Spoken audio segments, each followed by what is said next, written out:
John Cena finally opened up about how a heel turn might look for him, so we'll take a look at those comments. We'll also check out what's going on with Carmella and Corey Graves, as well as a really good RK Bro theory. Starting things off with Carmella and Corey Graves. The WWE roster just took a massively long flight to Saudi Arabia recently, and that long flight has superstars dealing with a lot of jet lag. Corey Graves recently took to Twitter to reveal his embarrassing jet lag story of how he accidentally sent a goodnight text meant to Carmella to Vince McMahon instead. So it was a funny story and everyone was talking about how Vince McMahon probably reacted to seeing that text from Corey. But in other Corey Graves and Carmella related news, they finally made their big announcement. Starting on February 28th, Corey Graves and Carmella will have their own reality series airing on WWE's official YouTube channel. They revealed that they were approached by Glass Entertainment Group about the idea. Corey and Carmella then took the concept to WWE, and they were able to collaborate and bring this series to life. They shot a pilot episode for the series, and they chopped that episode down into 10 4-minute-long episodes. They said that you'll see a more personal side to them that you don't really get to see from them on WWE television. They explained that the series and product is still in its infancy and that there'll definitely be room to grow or change things depending on how the pilot episode is received. So definitely a big deal here for Corey and Carmella. Look for that to drop in late February. Team RK Bro, Randy Orton and Riddle have been a core part of Raw for nearly a year now. The team was first formed after the night of WrestleMania 37. Randy Orton had just finished things up with The Fiend, while Riddle had just lost the US title to Sheamus. Riddle approached Randy Orton with the idea of how cool it'll be for them to team together and pitched the idea to him during a backstage segment on Raw. Randy Orton wanted no part of it at first, but slowly earned the respect for Riddle as time went on. They eventually formed a tag team.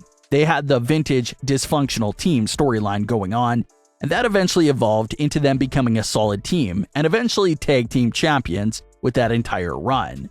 But with them recently dropping the tag team titles and coming up on their 1-year anniversary of being paired up, fans are wondering if a breakup story could be on WWE's mind. Sportskeeda recently put out this theory for RK Bro that was very interesting. In this scenario, Riddle would win the WWE Championship during the Elimination Chamber. Instead of being happy and celebrating with Riddle, Randy Orton would instead pick this time to turn heel on Riddle, putting a quick end to Riddle's WWE title celebration. This would of course set up their massive breakup storyline, and it would also set up the WWE title match for WrestleMania. Riddle, the new WWE champion, but also a wounded champion who's still trying to get over this betrayal, going up against a new hungry Randy Orton who wants his 15th WWE World title. It's a great ending for the former tag team champions. They've been a new focal point of Raw for the past year, so what better way to top it off than Randy Orton and Riddle serving as Raw's main event at WrestleMania? Riddle could defeat Randy Orton and really establish himself as WWE champion, or Randy Orton could catch Riddle off guard and secure another WWE World title on the grandest stage of them all. So that was just an extremely great theory, and you could see how that breakup story would flow perfectly while revolving around the WWE title. Riddle winning the chamber and having all that happen may be a long shot, so we'll have to wait and see what they end up doing for WrestleMania. Does Bobby Lashley retain the WWE title and head into WrestleMania against a Raw opponent? Or does Brock Lesnar win back the WWE title and take it with him into a title versus title match with Roman Reigns at WrestleMania? Lots of routes to go here, but we'll keep an eye on how everything turns out and break it all down. John Cena is coming off a highly successful debut of the HBO series Peacemaker. Peacemaker has also been renewed for Season 2. Cena recently spoke with GQ to talk about comparisons between the Peacemaker and WWE John Cena, as well as his thoughts for a John Cena heel turn in WWE.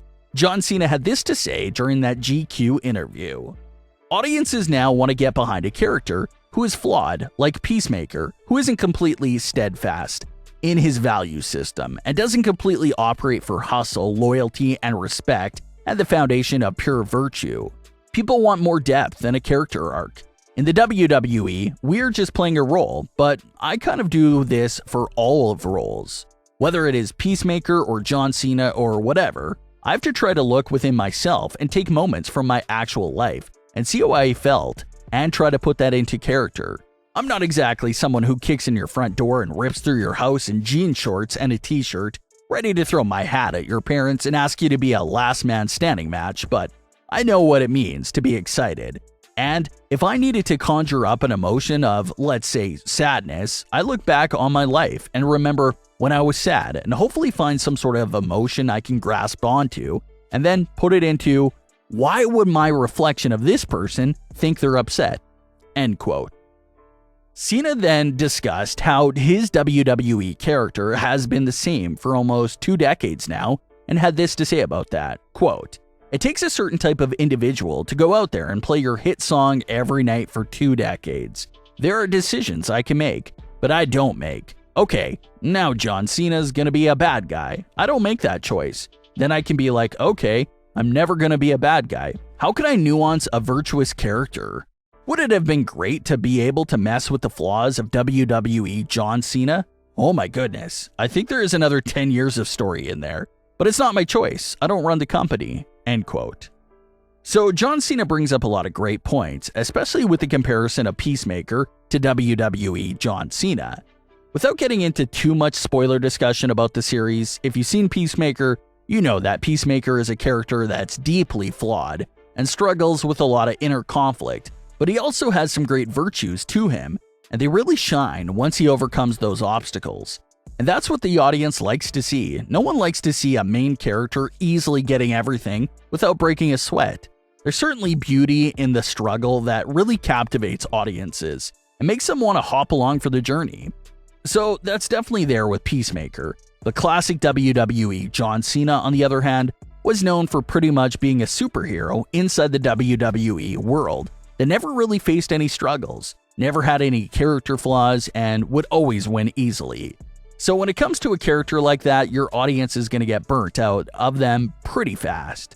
But like John Cena said, turn him heel and start diving deep into those character flaws and putting them on full display.